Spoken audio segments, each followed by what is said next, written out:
Well, hello, everybody, and welcome back to Radio Entrepreneurs 2024 Fall Edition.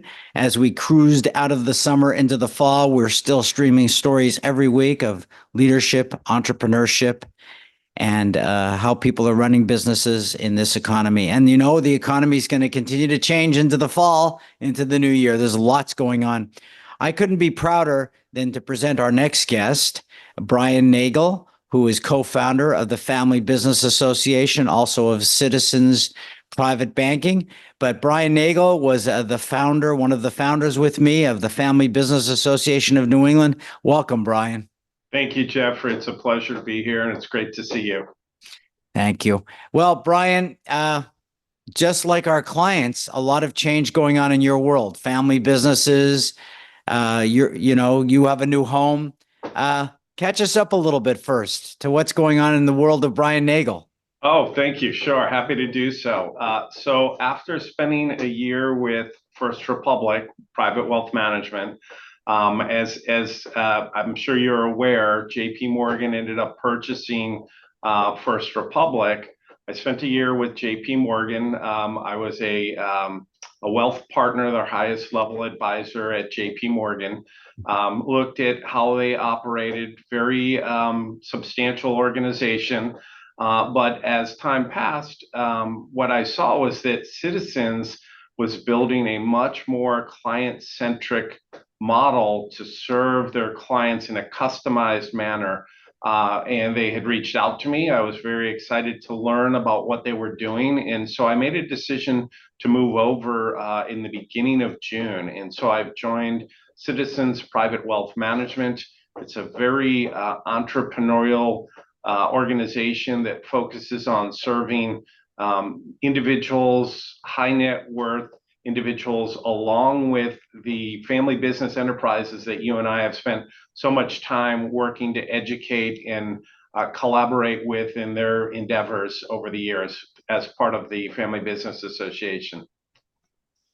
Well, I've known you for a long time, and I can say this with total conviction that one of the reasons I was always respectful of you is that you've always put your clients first. I'm sure that's what you're doing right now.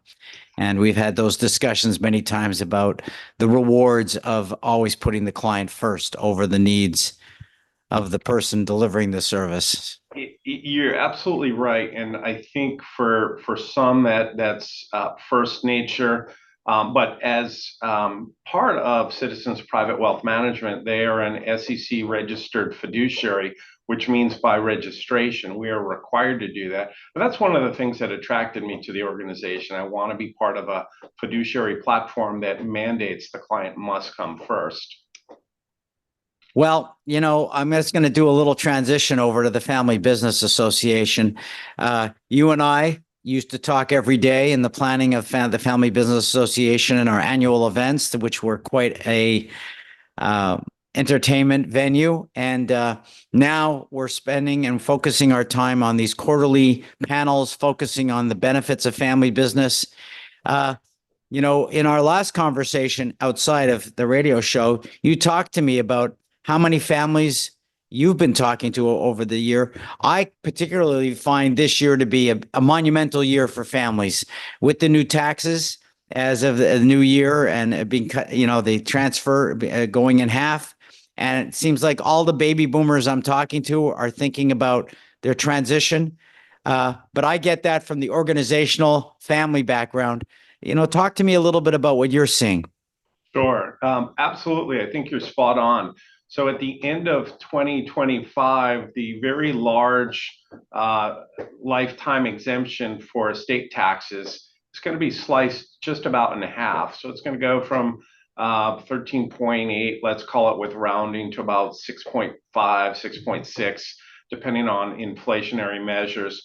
Point being that if Congress does nothing, the federal exemption for estate tax transfers gets almost lopped in half.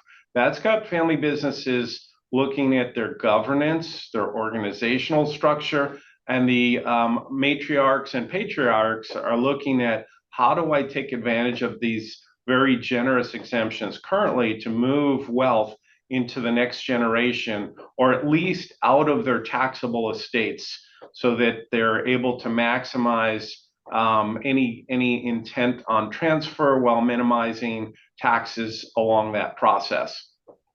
Well, let me just focus in on one point that I've seen with a lot of baby boomers. Baby boomers don't know how long they're going to live. And so they don't know how much runway they need to prepare for. You can protect yourself from a tax perspective and your family and still not lose the income for the baby boomers. Isn't that correct? That's right. It requires complex planning, but you're hitting on one of the primary issues that these matriarchs and patriarchs of these families are focused on, which is, hey, I'm not sure if I want to give up control to all these assets.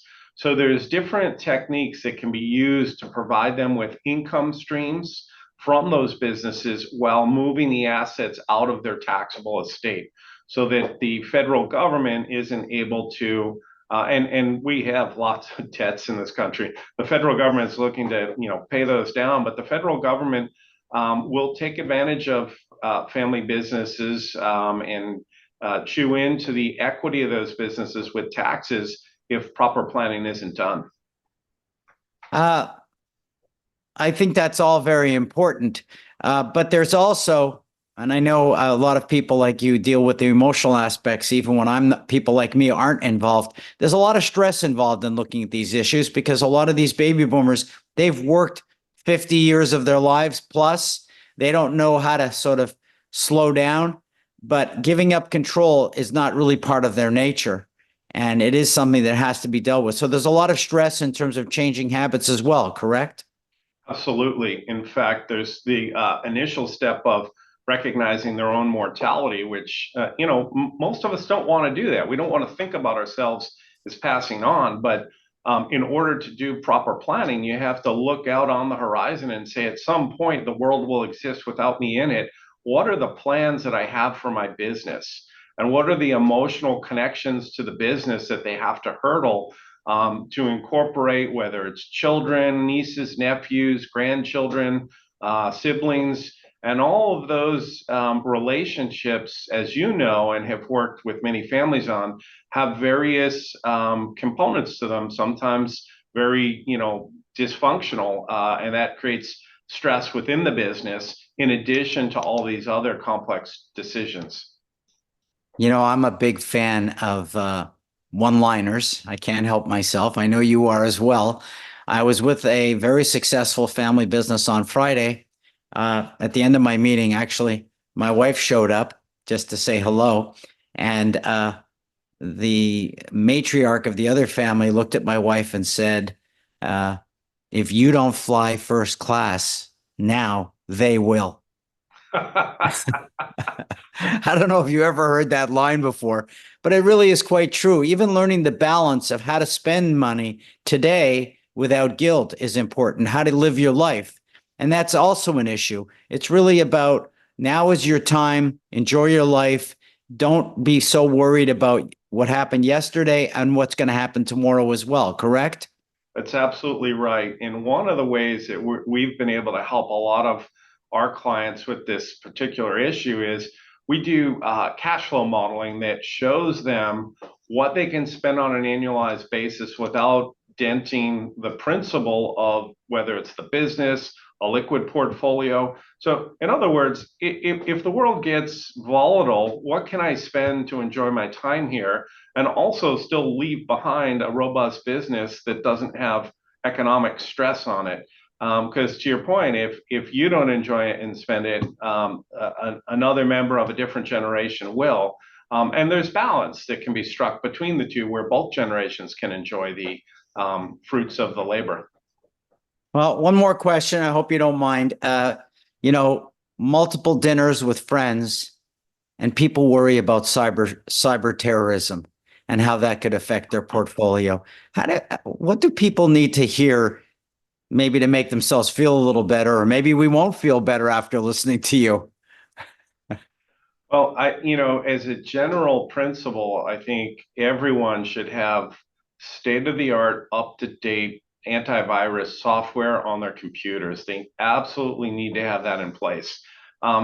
Large institutions typically are not hacked. It's usually an individual has their email hacked, and through that email information that a hacker is able to access, then they're able to gather personal data, whether it be passwords or information that could then be used for inappropriate purposes. So, up-to-date software, good practices, don't spend any time clicking on emails from organizations or senders you don't know. Make sure that you're very careful with the websites you go to.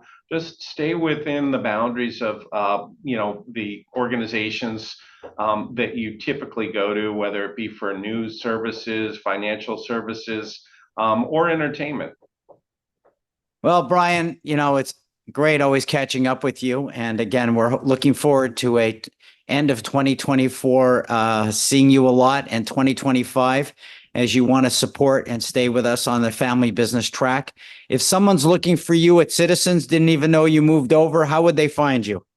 Absolutely. Feel free to give me a call. We're here. We'd be happy to help with any instance. They can reach me at 617-406-6435. We'd be delighted to speak with them. Great. Thank you, Brian. And remind everybody, this is Radio Entrepreneurs.